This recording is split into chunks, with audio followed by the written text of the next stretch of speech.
Good afternoon. You're listening to My Conscious Dad right here on your hometown station, AM 1220 KHTS. I'm your host, Jasmine Urbina, here in the studio today with my dad and co-host, Alex Urbina. And today we are going to be talking about why teens stop talking to their parents. So I have a couple questions, but I'm going to probably ask more on the parent side. So maybe you want to start with the teen side. Yeah, I think at a certain point in a relationship between, parents and their kids, that the teenagers most of the time develop a story about their parents. That's why if you've ever heard someone say that your kids could be parent deaf, well, they become parent deaf because they create a story about mom or dad that has them tune out the listening ability towards what their parents have to say, and they become parent deaf. And usually that story is some version of my mom doesn't care, or my dad's too busy for me, or those kinds of things. And a little bit at a time, kids slowly start to check out. They tune out. They start hanging out in their room more. They disconnect a little bit more from their parents, and they just stop asking their parents questions, or they stop being interested in what their parents have to say. And a little bit of time before you know it, kids check out, and then the parent at a certain point realizes, I've lost that influential ability to connect with my kids and be able to have a conversation with them where I can open up possibilities for them to see and to grow and to give them the kind of advice that I want to give them. Yeah, one of the things that you've distinguished in the past is the controlling style parenting and then the coaching style parenting. And I think there's a certain point where the controlling style parenting doesn't work anymore, and as parents you guys have to reinvent yourselves. You've said this before a million times, and I think that's where we lose interest, because all of a sudden the bossing us around, telling us what to do, getting in trouble for little things, it's not going to work for us anymore. And you have to kind of try to reinvent yourself, and you can call it whatever you want. Maybe it's not coaching, but it's also not controlling. That's not what we're perceiving to be effective. I've never heard of it being called any other thing. That's why I've called it the coaching style parenting ability, because you end up you're definitely not there anymore to try to tell them what to do or how to do it, and so you're able to shift into more of a mentor role. And I just framed it, coaching style parenting, and that's really what it looks like, is that you're asking open-ended questions, you're being interested in them, you're able to draw out their greatness rather than try to tell them how great they are or try to tell them what they should or shouldn't be doing. Yeah, I think that mentor style parenting or coaching style, whatever you want to call it, but the word mentor kind of stuck because when your kids are in school and they have a coach or a teacher or their friend's parent or someone that they look up to and they kind of model themselves after and do what they do and learn things from them, it's because it's not their parent. It's because it's their mentor of some kind. So it would be kind of cool if you could be their parent and their mentor at the same time. Well, I think that's really how my eyes started opening as through the years, as I started to facilitate these transformational trainings for teens, and having teenagers that I just met on that day, the next 3 or 4 hours, they're all of a sudden trust me enough to be able to open themselves up and share with me some of the issues that they're struggling with their parents. And then having that year after year, and realizing that how come if they can trust me and not know me, how is that different than their parents being able to be trusted at that level so that they can share that with them? And the only conclusion I can come to is that they must have created stories about their parents or put them in that box, so to speak, and become parent deaf. And they just, once they've symbolized their parent like that, they hold them in that box forever. And they don't trust their parents enough to be able to open up like that. But how is it that they can turn to a stranger, whether it's a therapist or a counselor or a teacher or even their friends, turn to them and just start revealing and opening up and sharing? I guess the magical question is, as a parent, wouldn't you like to be in that role? Wouldn't you like to be able to hold both titles rather than losing a title? It's almost like, I look at it like a boxer. and you have titles in both categories, from the welterweight to the middleweight, and all of a sudden you lose one of the titles, and now you're just the parent, and now you're being interacted with your kids, and they're only interacting with you with that one title. But I'd sure like to have that other title back, so that I can that can open up other ways to connect with them and share with them, and have a better, broader relationship. I like what you said a little bit earlier about the teens put their parents in this box, because we kind of are afraid that if we share something, then we're going to get in trouble for it, or we're going to be judged for it. But another thing that I've learned as the teen is that our parents put us in a box too. So sometimes, I know from my own experience, I was afraid to ask for something, or ask for help, or ask for anything, or tell my parents something, because I was afraid, because I was already in this box, and I was afraid I was going to get, well, why would you want to do that? That's not like you. And it's hard, or it's challenging to open up to someone, especially your parents, and then kind of get anything other than support. Yeah, no, I agree. I think that we put each other in boxes on both sides. As a parent, we are interacting with our kids, and we're collecting evidence that that's how they are all the time, and we put our kids in a box and don't realize that if we didn't put them in that box, and we created multiple opportunities for them to reinvent themselves, to have it look different, then they might actually show up like that. And so in that example that you're talking about, let's say you wanted to play softball or soccer year after year, and every year you quit. By the third or fourth year, every time you want to start up again, and if I'm putting you in that box, I'm going to tell you, no, I'm not going to invest the $60 for the season and go through all the practice to have you quit again.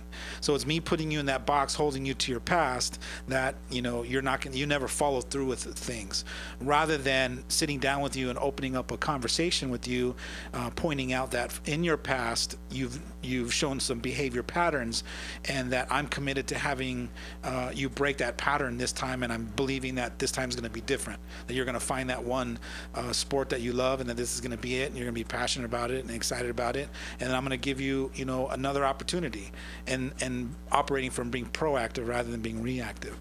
Yeah, and it's kind of, I think the only way to break that cycle for the most part is if the parent, and I don't want to put all the blame and responsibility on the parent, but as a kid, if you're young, especially under, 15, you don't know that you're putting your parents in a box, and you don't know yet that your parents have put you in a box. So I think once the parents just get rid of the box and let each new moment be a new moment, and not bring stuff from the past into it, then it's kind of like teaches us not to put you in a box either.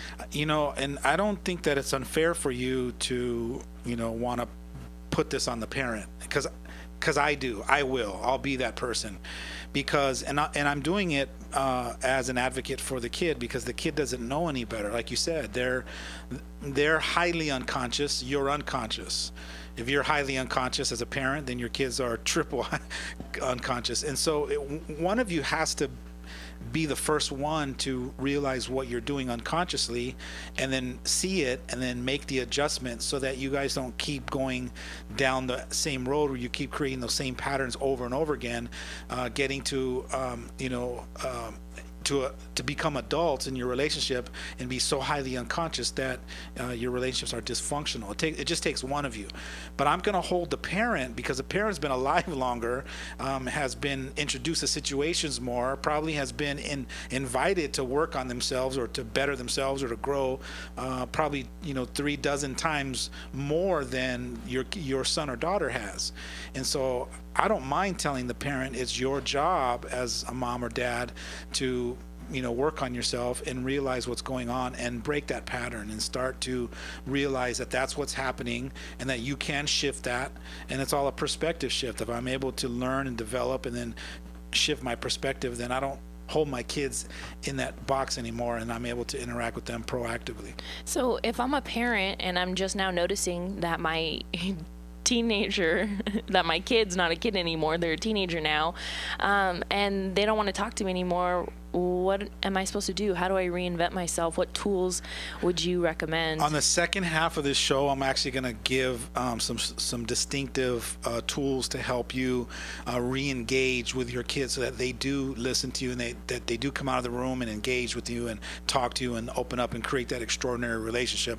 But I wanted the front end I wanted us to really talk about what some of these symptoms look like. Kind of paint that picture a little bit so that people can go, oh, wow, that's me. And we've already talked about a lot of them, and maybe some of it will be review. But one of them was that, parents, get put in a box by their kids, and we'll call that box parent deaf. And what does it mean to be parent deaf? Since you were a kid, I'm sure you grew up listening to me and your mom, in the different stages of unconsciousness, probably, over and over again, saying things to you where you just tuned us out. What does it feel like to be parent deaf to us and not really listening to us as though what we're saying is important and valuable for you?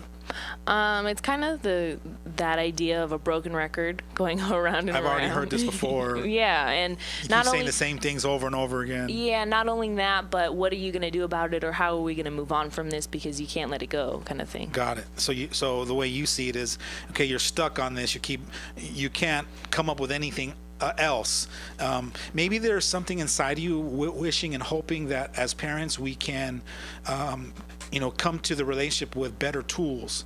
Would it be nice to have your parents maybe take some parenting classes or have a coach or have a mentor? As they're growing, they keep coming back to the relationship with these new tools, these new ways to interact with you, or new tricks, or new dog and pony show, so to speak, to be able to hook your heart and create a safe, open environment for us to engage and talk and move forward. Yeah, and that's what I consider, or what I would put vocab to, would be reinventing yourself. It's just making your relationship better by trying something different. Okay, great. The next thing is, there's a good possibility that your kids have created a story about you as a parent. And the last show we talked about creating stories. So if you don't know what a story is, you probably want to listen to our last podcast where we talked about what it's like to create a story in your mind, and that story becomes your truth. So let me talk about a few stories that could be possible that your kids are creating about you as the mom or dad. So story number one would sound like this: Mom doesn't understand, or my dad's too busy, or all they care about is my grades, not how I feel. Or my mom and my dad have enough on their plates to worry about me. Now, those are some stories that they could have created at some point in their life, and those stories or those beliefs now limit them from feeling safe enough to come to you, open up, and engage in a conversation. What would it be like if you were able to see your son or daughter's belief system? Let's say your son or daughter was asleep, and you were able to tap into a computer program and look at all the limiting beliefs that they have created about themselves, about you, about relationships, about life. And as you're flipping through that list, you start to see all the reasons why, and it becomes apparent of all the reasons why your kids aren't opening up and sharing with you. Would that be astounding to you, to see flat out what's stopping them from opening up and turning to you and giving you their ear? I think that would change everything. I think it's one of those things that once you know something, you can't unknow it. You can't unsee it, right? Once you're aware of it. And I think that's what it takes, for you as mom or dad to be open to the possibility that your kids have these limiting beliefs that get in that way. One of the other things is that there's a good possibility that your kids have decided that your love and approval is conditional, and it's based on good behavior and achievement. Why are you smiling when I say that? I'm laughing because I'm sick, so I was coughing, and I know it's distracting, so I'm sorry, go ahead. So, it just sounds like there's a possibility that your parents' love and approval is conditional, and it's based on good behavior or achievement. If you've grown up and your parents have always acknowledged all the good things that you've done, or you're getting good grades, or you're excelling at something and you're getting that reward, and all of a sudden you hit a low, or you just go into what we'll call a slump, and you're just things aren't going the way that you wish they were going, you kind of feel like a failure. You feel like you're not worthy, or you can't measure up to your parents' expectations. And at a certain point as a parent, you have to stop and say, I created that model. whether I was conscious or not. Somehow, I created the standard for the way that my son or daughter comes to me and opens up or trusts me enough to engage in conversation. I set them up to really not go to the next level when it comes to that. Yeah, one of the things that I'm kind of hearing you say is if I guess if I have a model like of a parent who's going to be there for me, who's going to support me and communicate the way that I need to as a kid, I don't know, I guess I'm still really stuck on not stuck on, but one of my big things for as a kid is needing support. So if I don't feel like I'm being supported, or I don't feel like my parents are listening to me, but most of all, even if they don't agree with me or don't think that I can do something, it's still heartbreaking to know that as a kid that they're not going to be there for you. And I know it's kind of a little bit off subject, but you have been talking about the softball thing, so I've been kind of thinking about that. And if I quit and I want to play softball again and my parents say no, then they're not listening to me and they're not supporting me. And no matter what, all of these topics, everything comes back to me. It comes back around to being supported and being heard as a kid. Yeah, I think, there's no doubt that at the bottom of all of these things, at the core, there's some magical ingredients. And I think you just touched on a couple of them. One is that your kids need to be heard. They need for you to create a safe environment for them to be listened to.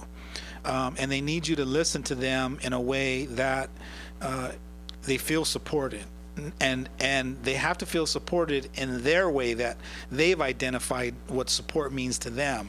Because I can be listening and feel like I support you 150%, but if your idea of support looks a whole different way and I'm not aware of that, we're off the mark. You're on track A and I'm on track B, and we're not even anywhere close. So what's important is having that conversation with your kids from a conscious state and saying, what does it look like to you when I support you? How do you want me to support you? And then write it down. Give me 3 or 4 bullet points of what it looks like. Because to me, it looks like this. And by you and I having that conversation, we're actually learning how to get on the same page. And I think that's what you're talking about. Yeah, I really like that idea, because sometimes I think that my parents, or sometimes I think you guys are supporting me and you're not, or you think you're supporting me and you're not supporting me in the way that I want. So you could be saying no because that's what you think or know is best for me, but that doesn't look like support to me. That's right. And so, and a lot of times we've talked on this show about support or help versus enabling. And some kids can think that support or help looks a certain way. And for me, what I've learned in my 20 years of personal development, there's a distinction between support, help, versus enabling. And there's a fine line between that. There's black, there's white, and there's gray area. And so if, as a child, if you've grown up thinking support and help looks a certain way, and to the parent that looks like enabling, and they don't sit down and explain that to their kids, they don't know the difference. So it's important to have that conversation to say, what does support and help look like to me? And then for the parent, they get to sit down and say, this is what support and help looks like for me. And somewhere in the middle is the common ground that you guys can both meet at and start to learn how to engage in a relationship that's healthy and it's moving you forward. Yeah, so we only have a couple of minutes left in the segment, so I want to get through your list before we go to commercial. The last thing is that there's a good possibility that you've lost credibility with your kids, that they watch you and they see you when you don't think that they're looking. And there's a good possibility that they could see hypocrisy, lying, cheating, your fears, your lack of integrity, and that can kill your credibility with your kids. You can be saying one thing and then doing something else, and what happens is your kids will make up a new belief that, well, my dad isn't really walking his walk. My mom's not really, backing what she says, or, they're telling me one thing and then they're doing this. And so that you can really shoot yourself in the foot when it comes to, being a strong, empowering and inspiring parent if you're not backing what you stand behind. I think all of those things that you shared, all of those traits are what make anybody a good leader. So not just parents, but teachers and coaches and community leaders. Those are all the things that if you aren't those things, people are going to see it. And if you aren't being those things, people are going to feel it. What's funny, I'm glad that you used the word leader, because the show that I had before this show was called Life Leadership with Alex Urbina, and it was all distinctive around being a leader. And you can carry leader into all titles of your life in all areas. And I believe that being a parent, you literally have to have top-notch leadership skills. You have to develop a confident leader within yourself to be able to show up like that for your family, to be able to inspire and empower your kids. So leadership development is the key. I mean, that's really what this is about. Yeah, and being a leader with your kids and in your family, it's going to roll over to everything else. So, it's not like you're going to be this big leader in your family and not at work. It's who you are. It's not about what you're pretending to be. That's right. Is that it? We have to wrap up already? Oh, I had so much to say, but we'll get back to it after the break. Stay tuned for more of My Conscious Dad right here on your hometown station, AM 1220 KHTS.